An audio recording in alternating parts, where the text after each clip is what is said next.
네, 다시 시작해 볼게요. 이제 막 얘기를 했었고 그 막이 이렇게 있다고 치면요. 잠시만요. 이렇게 막이 있다고 치면 여기에 이렇게 지질이 이런 식으로 배열이 돼 있다라고 했고요. 계속 이렇게 있는 거라고 가정하는 거예요. 이제 그리기 귀찮아서 그러는 거고요. 그리고 뭐 예를 들어서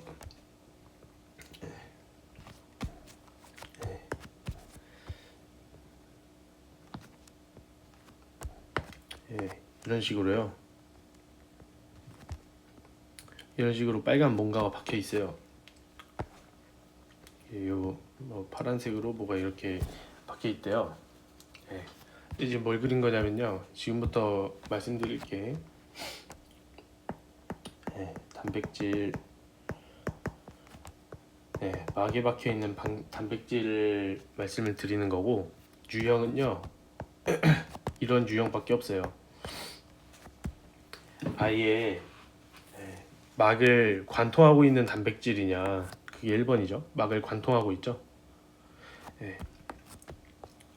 2번 단백질 같은 경우에는 그냥 겉면에 박혀 있어요. 겉면에 그냥 붙어져 있다는 게 아니라 무조건 막에 있는 단백질은 항상 박혀 있다라고 얘기를 해야 돼요. 어느 시험에서든지 뭐 2번처럼 그냥 겉면에 붙어 있다라고 해서 박혀 있지 않다라고 하면은 틀린 말이 돼요.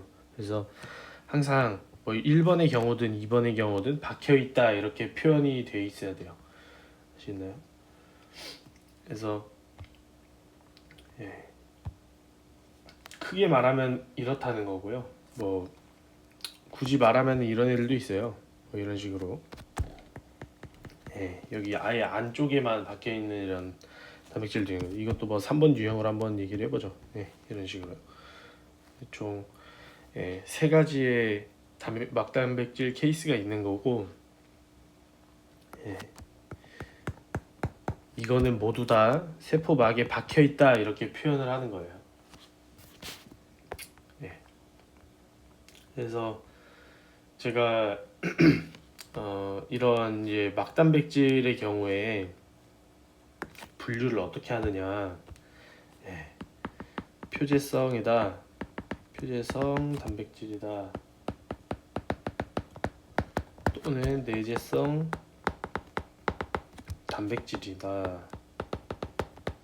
자, 여러분들 이게 생각보다 쉽죠? 표라는 건 표면 얘기하는 거예요. 표면에 있다. 그리고 내재성은 안 내자를 써가지고 안쪽에 있다.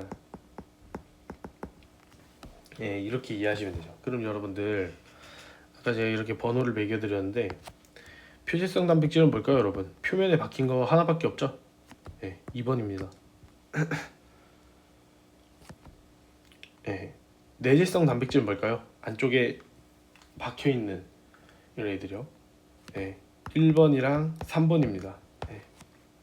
3번은 당연히 그냥 안쪽에만 있으니까요. 근데 1번은요, 안쪽을 다 투과하고 있죠. 그래서 이것도 마찬가지로 내재성 단백질이라고 이야기를 하는 거고요. 그래서 내재성 단백질은 보통 얘기가 많이 나오진 않고 뭐로 구분하라 하냐, 표지성 단백질로 구분을 하는 편이에요. 그냥 겉면에 박혀 있다고 해서 표지성이다. 그러한 얘기를 좀 많이 하죠. 그래서 그런 거고,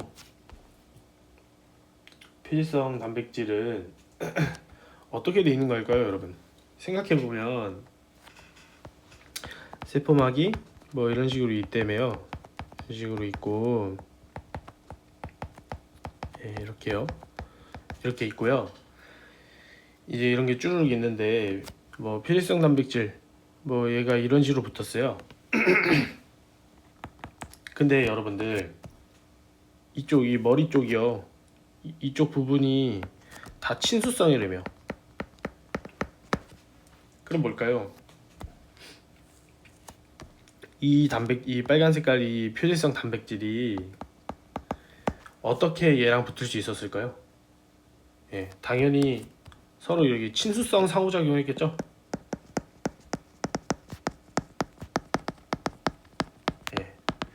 친수성 상호작용을 통해 가지고 붙을 수 있었을 겁니다. 그래서 친수성 상호작용 종류는 대충 뭐가 있죠? 네, 수소결합 배운 거요. 수소결합, 네, 극성결합이죠. 극성결합이고 분자간 결합이 되는 거죠. 분자간 결합 중에 극성 결합에 속하는 경우가 수소 결합이랑 이온 결합 정도가 있겠죠. 이온 결합. 아마 이렇게 붙었을 겁니다. 그래서 이런 거를 분리하려면 어떻게 분리를 해야 되죠? 열을 주는 방법은 당연히 알 거고, 네, 추가적으로 pH를 바꿔도 돼요. pH의 변화를 주면은 떨어지기도 해요. 왜 그럴까요? pH가 낮아지면 수소이온 농도가 증가하겠죠. pH가 낮아지면요. 만약에 pH가 높아지면요.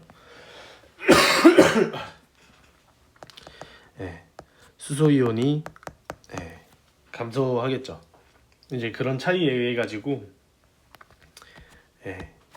이쪽 결합을 이렇게 친수성 부분이랑 표지성 단백질의 접합면 부분에 수소 이온의 양이 달라지다 보니까 잘 붙고 떨어지고를 정할 수 있는 거죠.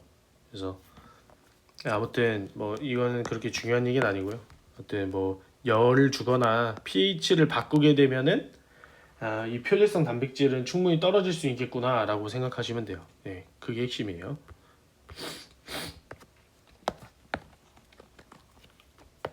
이거 이제 내재성 단백질 같은 경우에 그럼 조금 다르겠죠. 네. 왜냐하면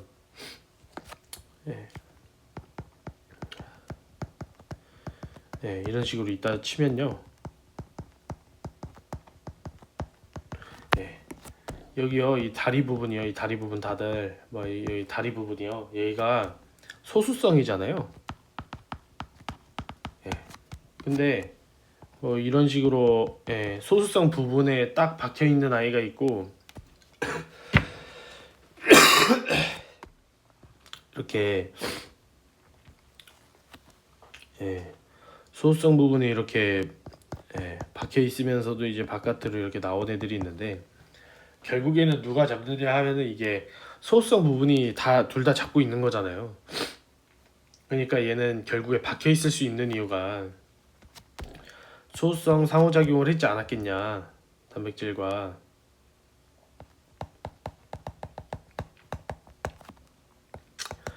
소수성 부위와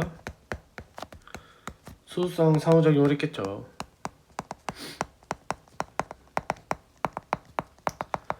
오늘 마찬가지로 이거를 분리하려면요, 저희가 열과 pH를 가하면 이제 친수성을 떨어뜨릴 수 있다 그랬는데 이거는 사실 왜 그런가요, 여러분? 친수성 상호작용이라는 게 결국에는 친한 애들끼리잖아요. 애들끼리 비슷한 애들끼리 비슷한 애들끼리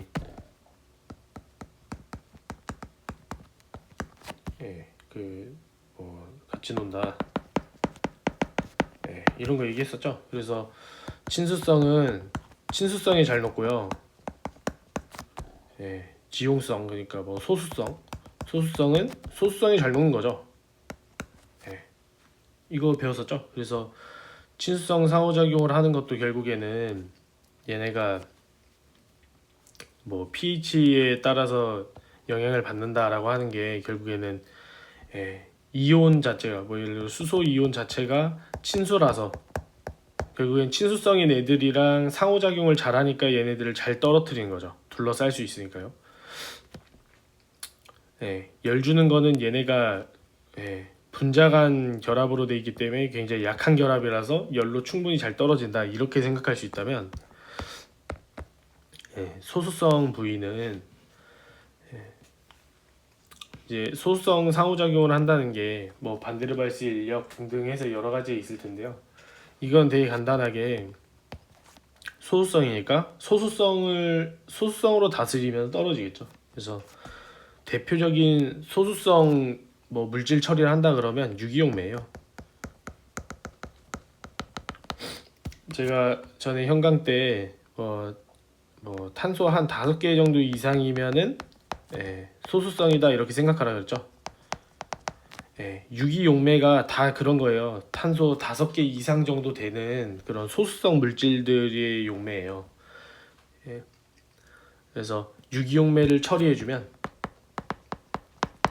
충분히 이 소수성 부위를 떨어뜨려 줄 수 있는 거죠.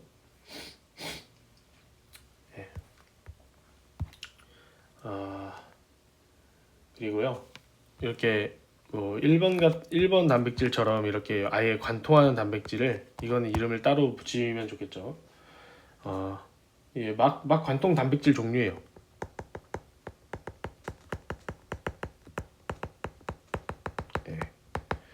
근데 이게 특징이 중요한데 막 관통 단백질 특징이 뭐냐면 알파 나선 구조가 많다. 이거는 제가 따로 알려드릴게요. 알파 나선 구조. 이거는 그 앞쪽에 제가 단백질 특강 올려드리면은 그거 보고 참고하시면 되고, 하여튼 그렇습니다. 그리고 이제 다음에는 이제 당을 알려드릴 거예요. 당. 여러분들 이거 뭐 네마께 얘기했었고, 네마께에서 당을 합성한다. 그게 여기에 필요한 당을 만드는 거예요. 그래서 얘는 세포 바깥에 있어요. 세포 바깥에 있는 애고, 이걸 외층이라고 그러죠. 이제 그리고 뭐 이 당 같은 경우에는 여러분들 세포를 인식하는 거예요. 그 세포 인식. 예를 들어서 뭐 A 세포는 어디 뭐 B 위치로 가야 돼요. 예를 들어 A 세포가 B 위치로 가야 이게 뭐 내가 원하는 C 세포라고 인식할 수 있다. 그럴 거면은 이 당을 어디다 붙이는지가 굉장히 중요한 거죠. 뭐 B 위치에다가 당을 정확히 갖다 놔야 그래야지 얘가 C 세포라는 거를 알 수 있는 거고, 만약에 이 위치를 막 갑자기 막 델타 위치에 놨어. 그러면은 얘는 C 세포라고 인식하지 않는 거예요. 아시겠나요? 당을 어디다가 박느냐에 따라서 이 세포의 아이덴티티가 결정되는 거고, 그래서 당은 아마 시험에 나올 거라고 생각해요. 저는 무조건 나올 겁니다. 그래서 아무튼 세포 바깥층에 있다. 그리고 당 같은 경우에는 보통 어디다가 박아 놓느냐라고 하면 지질에다 박거나 단백질에다 박아요. 이제 뭔 소린지 아시죠? 이게 계속 이게 세포막을 이야기하는 거고, 저 이제 이거 동그라미 다리다리 이것도 이제 안 그리려고요. 이제 여러분들 다 아시잖아요. 다 지금 8단원에서는 다 이 얘기밖에 안 할 거예요. 그래서 아까도 얘기를 했지만 뭐 예를 들어 막 단백질 뭐 이렇게 있다. 막 단백질이 뭐 이런 식으로 있고, 그런 상황이면요. 예를 들어 당을 파란 색깔로 얘기를 하자면 지질에 붙었다, 이게 뭔 얘기야? 그러면 여기 이런 식으로 당이 붙었다, 이게 당 이런 식으로 붙은 케이스가 있을 것이고, 아니면 단백질에 결합했다, 그럼 여기에 붙었겠죠. 이런 식으로 그죠? 당 그래서 이렇게 지질에 당이 붙은 케이스다 그러면은 약간 이런 느낌인 거고, 단백질에 붙은 케이스다 그러면은 약간 이런 케이스인 거예요. 그래서 그렇게 보시면 돼요. 그래서 이건 또 이름이 따로 있는데, 지질에 당이 붙었다 그러면 당 지질.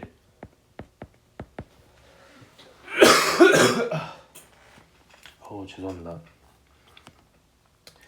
단백질에 당이 붙었다. 그러면은 당 단백질, 지진이나 단백질이 뭐 결합한 상태에서 써줄게요. 이런 식으로 바가지 있다라면은 세포를 인식할 수 있다. 그래서 뭐 결론은 뭐 기능이 세포 인식이다.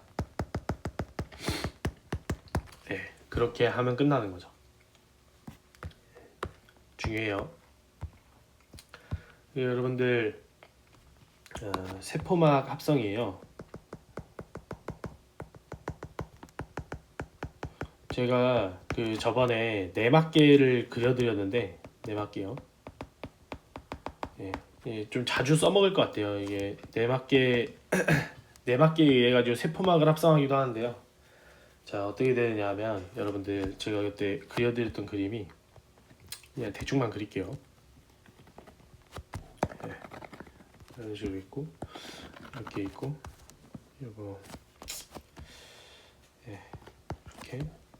이렇게 뭐 이런 식으로 있죠.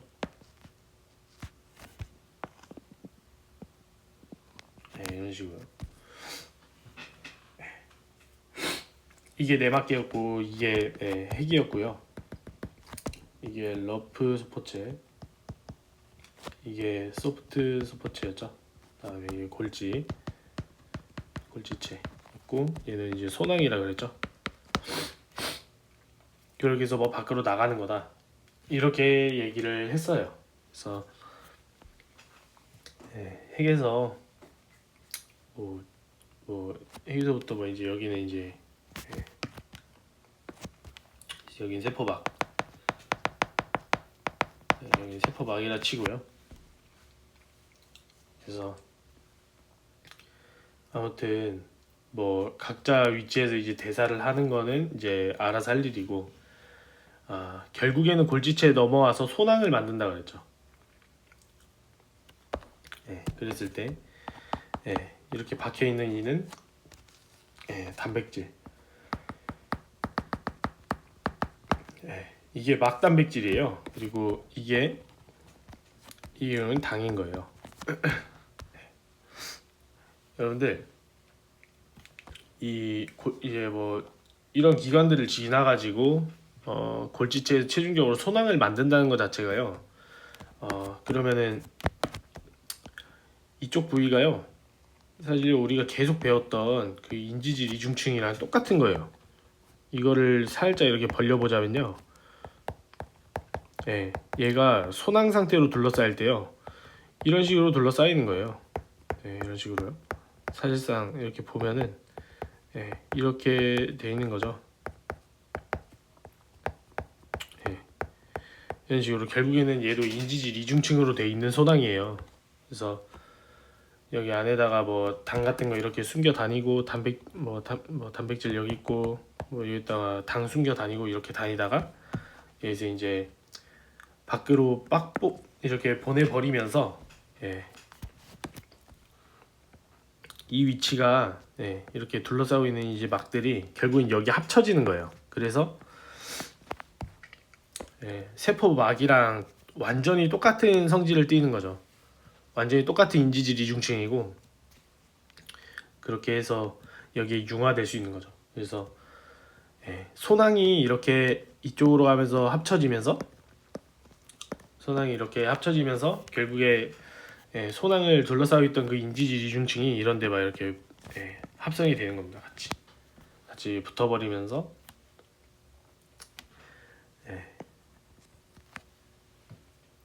이해가 되시나요? 소낭은 사실 이런 거예요. 그리고 뭐 결국에는 내외층이 역전된다 그랬었고,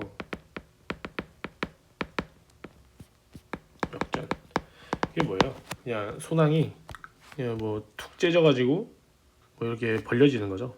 예를 들면 뭐 이런 식으로요. 이게 뭐 단백질이고 이게 당이 되고,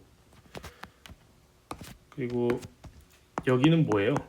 이 주변 이쪽은 소낭을 둘러싸고 있던 인지질 이중층이 되는 거예요. 예, 이런 식으로 합쳐지는 겁니다. 그래서 얘는 당이고 단백질이고 이건 이런 식으로요. 이해되시죠? 그런 식으로 해서 뭐 세포막을 합성하는 거다. 결국에는 네 바퀴가 하는 일이더라라고 하는 거예요. 그래서 그리고 조금 지엽적인 부분도 조금 살펴드리자면, 세포막이 이렇게 있죠. 세포막의 바깥 부분의 전하는 플러스고요. 안쪽 부분의 전하는 마이너스예요. 네, 이거는 뭐 크게 이유가 있는 건 아니지만, 예, 사실은 골지체 때문이에요. 골지체에서 이렇게 떨어져 나온 이런 이중층 막인데, 골지체 안쪽이 플러스거든요. 이렇게 뭐 입체적인 구조일 거고 여기 안쪽이 플러스예요. 그러다 보니까 소낭을 만들 때 안쪽이 또 이제 플러스가 될 것이고, 중요하지 않으니까 그냥 듣기만 하세요. 그러면 이제 바깥쪽이 마이너스가 되고 이런 식으로요.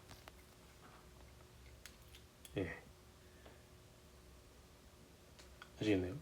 골지체에서 떨어져 나올 때는 그냥 이렇게 톡 떨어져 나오는 거라고 생각하시면 돼요. 그러니까 안쪽이 플러스인 거고 자연스럽게 바깥쪽은 마이너스가 될 거고요. 그래서 근데 이제 이런 질문이 들어올 수도 있죠. 그러면 여러분들 세포막 안쪽은요 다 마이너스일 거고요. 소낭의 바깥쪽은 소낭의 바깥쪽은 마이너스인데 얘네는 서로 싫어해서 같이 이렇게 못 가지 않나요? 라고 할 수도 있거든요. 근데 그거는 별로 신경 쓰실 필요가 없어요. 그건 제가 나중에 이유를 알려드릴게요.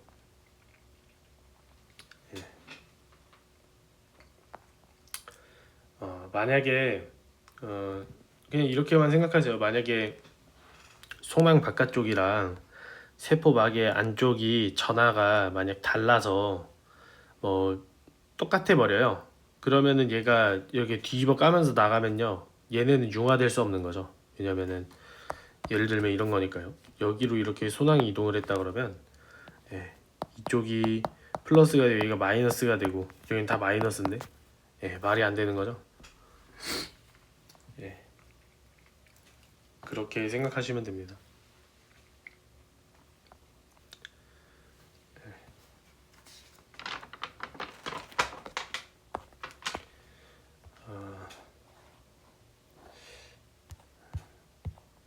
이번에는 그 투과성 얘기를 한번 해볼 건데요.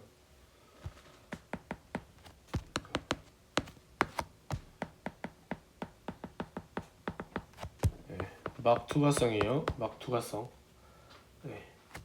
그냥 쉽게 설명하면요, 이렇게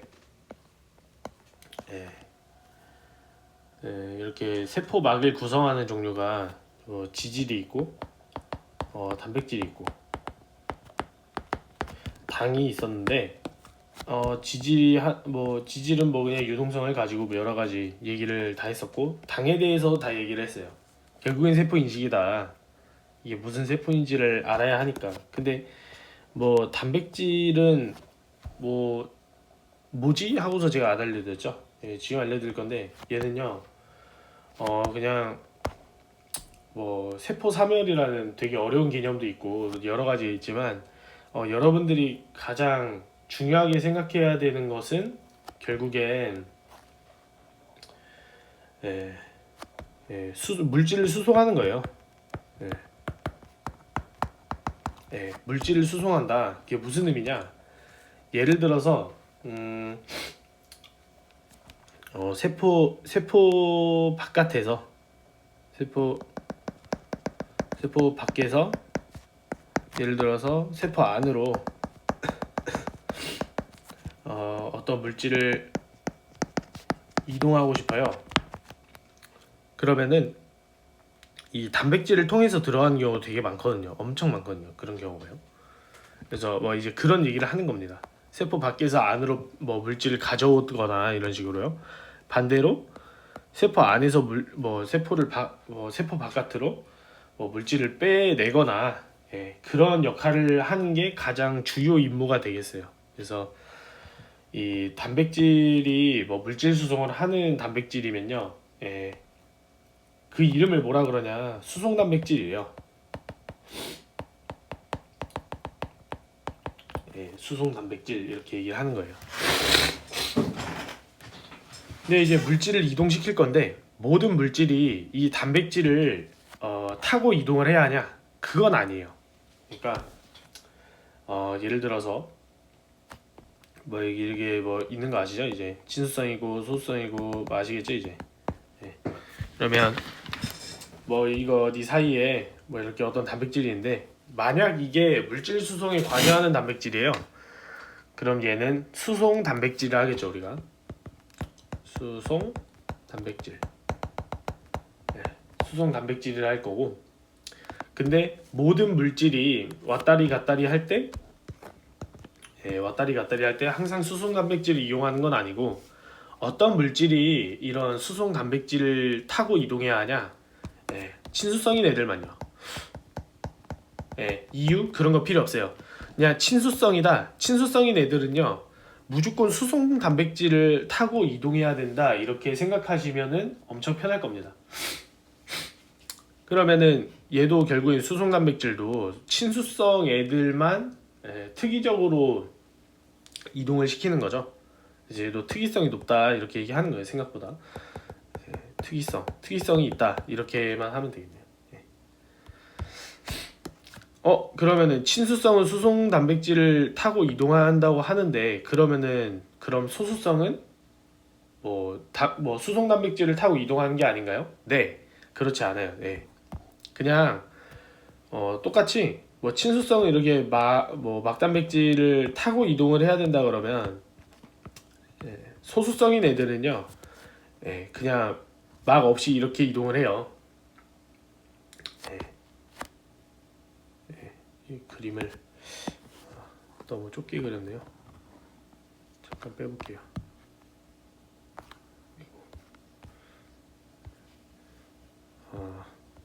이거를 좀 줄여서 아무튼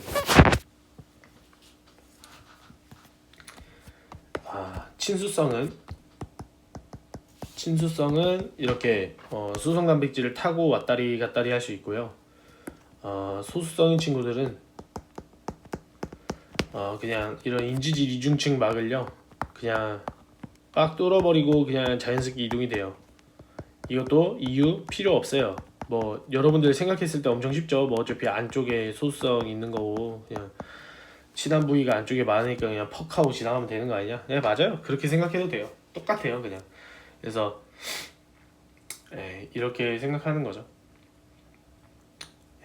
그러면 여러분들 친수성은요 친수성은 이 막을 이렇게 투과할 수 없는 건가요? 라고 하면요 통과할 수야 있겠죠. 근데 통과하기 엄청 힘든 거겠죠. 예를 들어 한 100만 개 하면 한두 개 들어갈까 말까 하는 정도가 되겠죠. 그래서 그렇게 쉬운 과정은 아니고 소수성 애들은 되게 잘 지나다니니까 소수성 애들은 뭐 이제 막 투과성이 높다.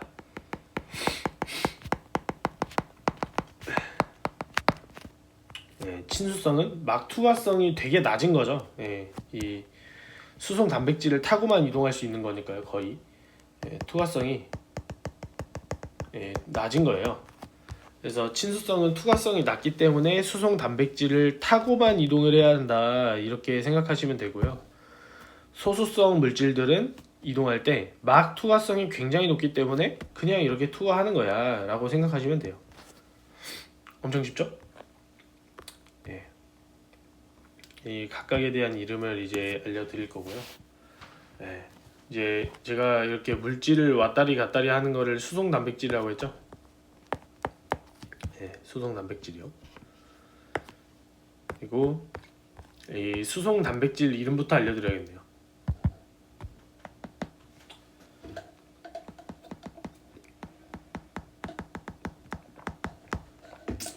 수송 단백질.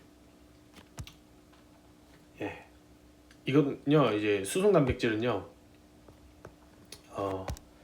두 개로 나뉘는 것 같아요. 채널 CH라고도 써요. 채널. 그리고 운반체라고도 해요.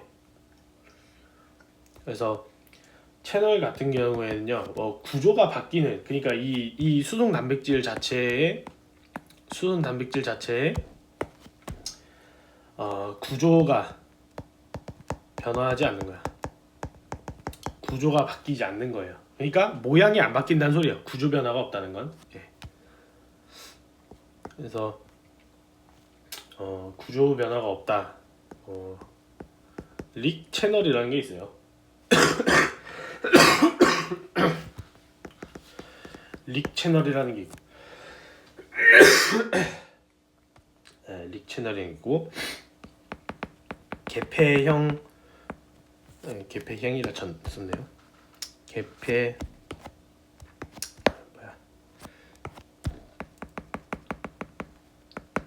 채널이 있어요.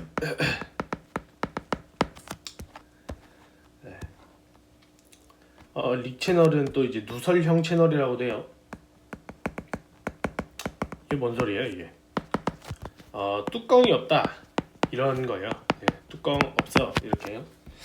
그럼 개폐형은 뭘까요? 뭐가 개폐하겠어요? 뚜껑이 개폐하는 거예요. 야, 뚜껑이 있겠죠. 네, 그런 채널이고,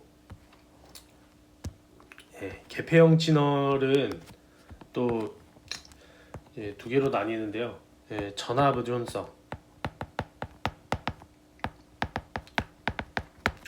의존성 채널이 있고, 리간드 의존성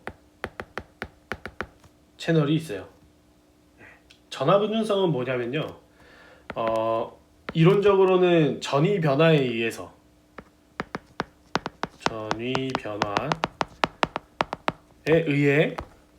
개폐. 왜 개피 얘기를 썼죠? 개폐. 전압 의존성은 전위 변화가 오면은 열리고 닫히고 한다 이런 얘기죠. 근데 이게 사실 몸으로 와닿지 않으니까요. 제가 좀 쉽게 얘기해 드릴게요. 전위 변화다 뭐예요? 그게 플러스니 마이너스니 이게 바뀐다는 소리잖아요. 그게 뭐야? 이온이 온다. 이온이 온다. 열어. 이거예요. 이온이 왔다. 열어. 이거예요. 이온 왔으면 뚜껑 열어라. 이런 거기 때문에 이온이 오기만 하면은 뭐 열린다. 뭐 이온이 또 사라지면 닫힌다 이런 거면요.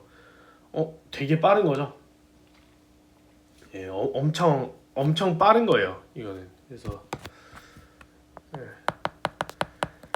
빠른 개폐예요. 이온이 뭐 어디 달라붙는 게 아니라 그냥 뭐 가까이만 하면은 전이 변화가 생기는 거고, 그에 따라서 뚜껑이 열리는 거니까 엄청 빠른 겁니다. 근데 리간드 의존성은 좀 달라요. 얘는 뭐냐면 리간드라고 하면은 여러분들 용어가 익숙하지 않을 테니까요. 이거 물질이에요. 그냥 물질을 앞으로 리간드를 할 거예요. 어디다 달라붙는 물질을 리간드를 해요. 그래서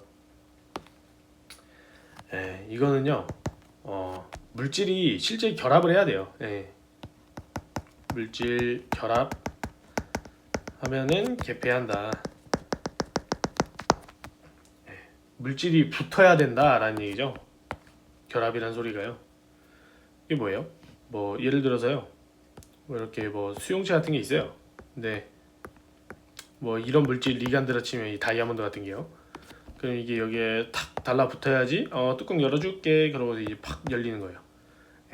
그러니까 이게 그냥 이온이 가까이 하면 열리는 거에 비해서 느리겠죠. 직접 붙고서 어떤 전달을 통해 가지고 뚜껑을 열어줘야 되니까 이건 좀 느린 거예요. 느림. 약간 느린 거죠. 그냥 느리다고 생각하시면 돼요. 그래서 물질이 결합을 해야지 열리고 닫히고 하는 게 리간드 의존성이고, 이온이 오기만 하면 전이 변화가 생긴다는 소리니까 그 전이 변화를 감지해서 알아서 열어주는 게 전압 의존성 채널이다 이렇게요.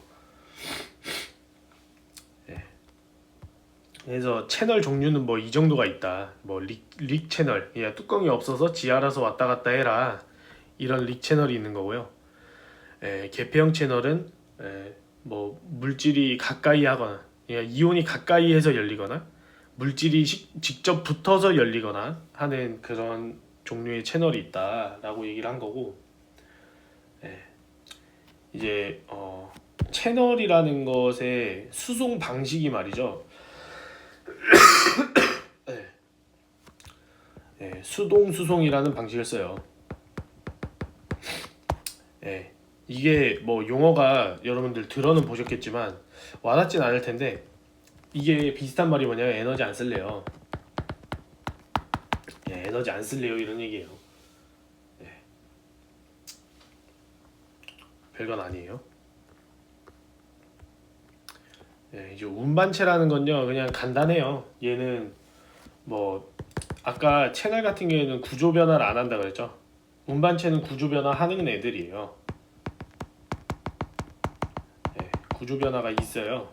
그럼 이제 구조 변화인 건 모양 변신한다는 소린데, 그러면은 이게 자연스럽게 에너지 없이 가능하느냐? 절대 그렇지 않다 이거예요. 그러니까 구조 변화하는데 당연히 에너지 들 수 있죠. 그래서 얘는 희한하게 에너지 씁니다. 근데 또 안 쓸 수도 있어요. 지 멋대로요. 근데 이제 운반체라는 이제 수송 단백질 종류는 에너지를 쓰면 운반체라고 딱 알아맞추면 돼요. 예, 그냥 뭐 채널은 딱 정확하죠. 뭐 구조 변화 절대 안 하는 거고, 예, 릭 채널 같은 게 그냥 뚜껑 없으면은 그냥 아 이거는 채널이다라고 정하면 되죠. 그리고 개폐형 채널이다. 뭐 그러면은 뚜껑이 달렸을 거고, 예, 뭐 그런 특징 아니어도 전하부존성이라고 하면은 이온이 가까이 했을 때 전이변을 해서 뭐 뚜껑 열어주는 거고, 어떤 물질이 붙어서 열리는 거다. 뭐 이런 식이면 채널인 거고요. 근데 운반체 같은 경우에는 뭐 모양이 바뀐다고 하는데 그게 사실 와닿지도 않고, 예, 그런 거죠.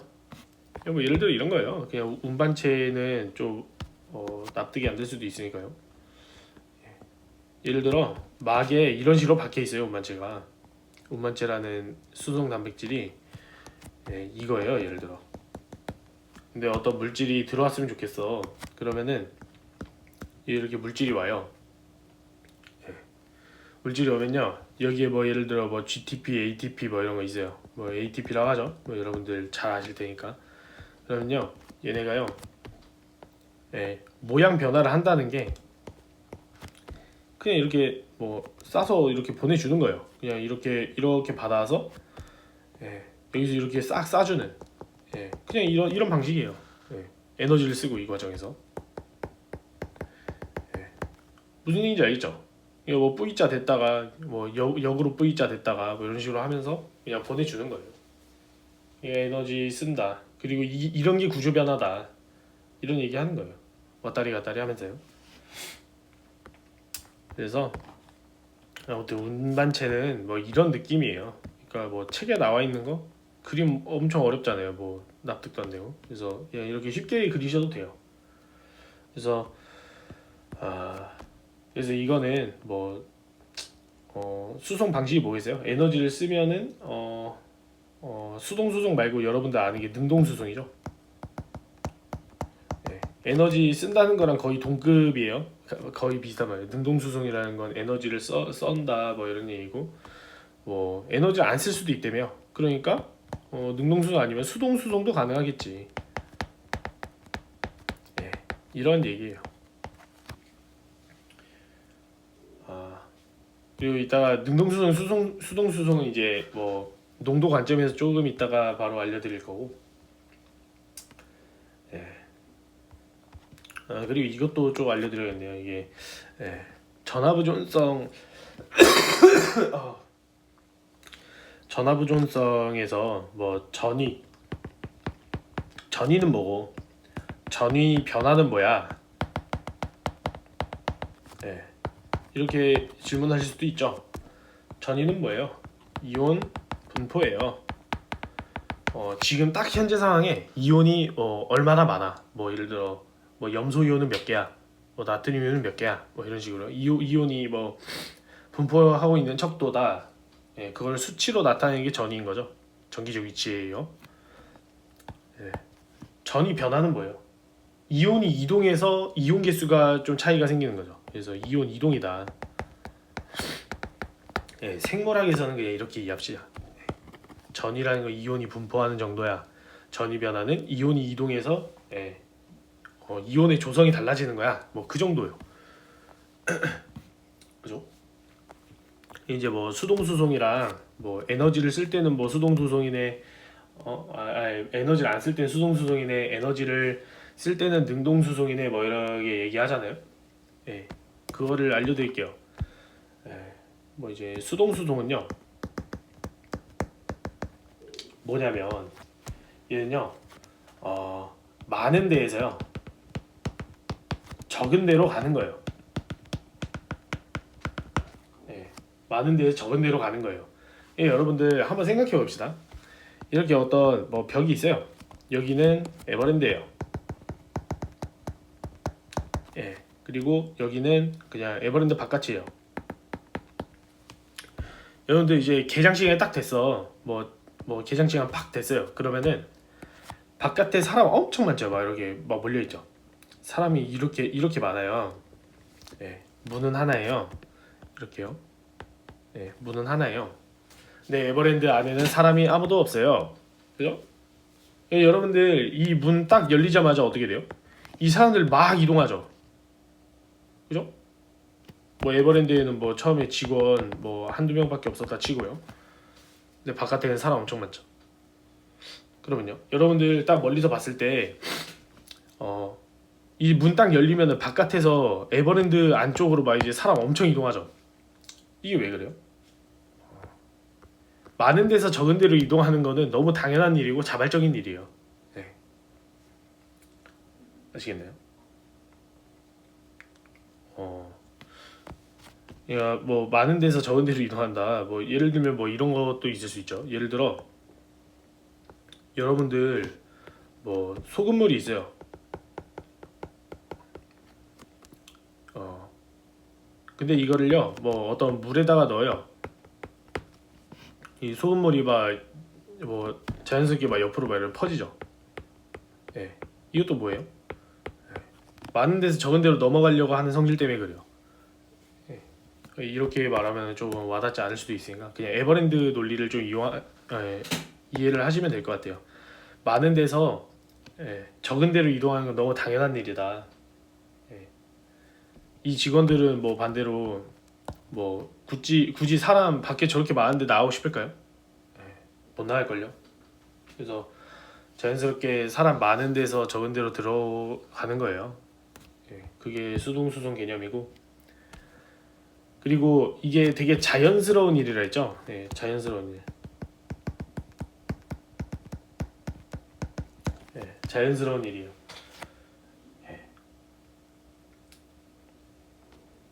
자연스러운 일이라는 게 뭐예요? 에너지 안 써도 되는 거예요. 그냥 에너지를 쓴다는 게 뭐예요?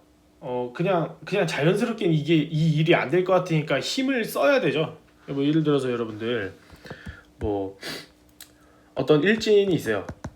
그리고 여기 좀 막 찐따가 있어요. 얘는 일진이고 얘는 찐따예요. 근데 그냥 자연스럽게 일진이 찐따한테요.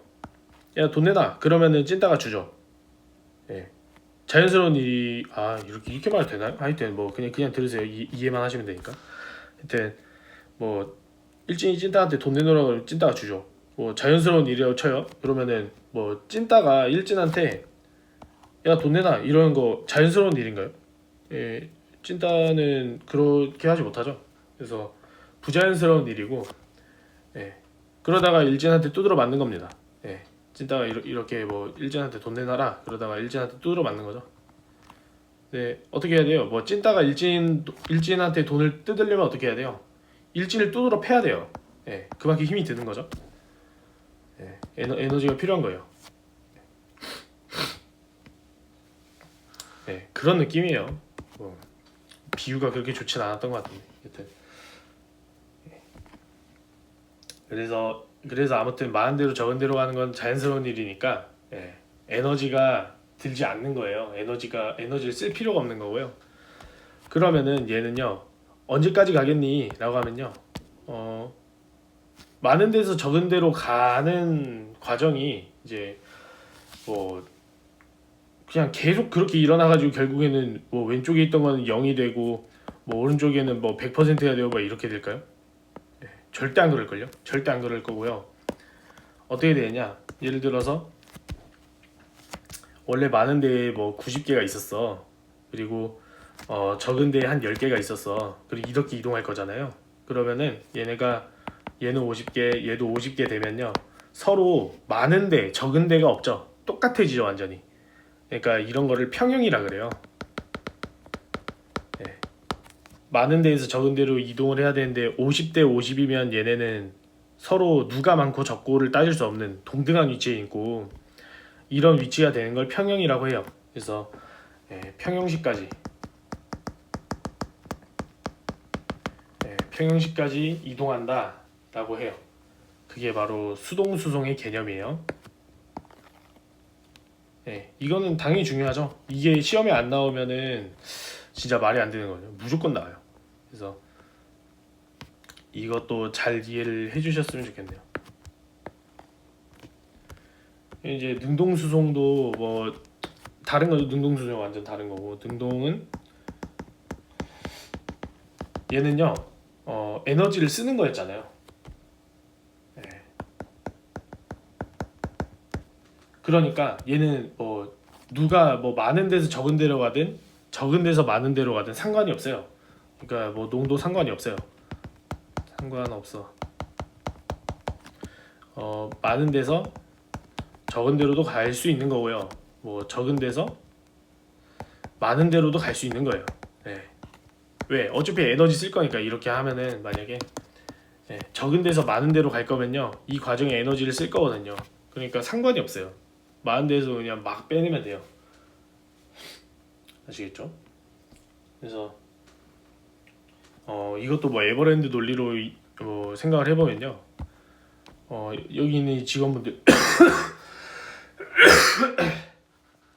직원분들이 있어요. 근데 이 직원분들이 밖에 사람 너무 많다 안 간대요. 근데 여기 뭐 이제 여기 거인이요. 너 안 나오면 두드러 팬다 이러면서 뭐 몽둥이를 갖고서 막 이제 위협을 해요. 그러면 얘네들이 나가겠죠. 무력을 쓰니까 나가야 돼요. 이렇게 이런 식으로 되는 거예요. 아무튼 몽댕이 들면 나가야 된다. 그래서 적은 데서 많은 곳으로도 뭐 능동수송 방식이라면 가능한 거다. 왜? 에너지를 쓸 거니까. 이렇게요.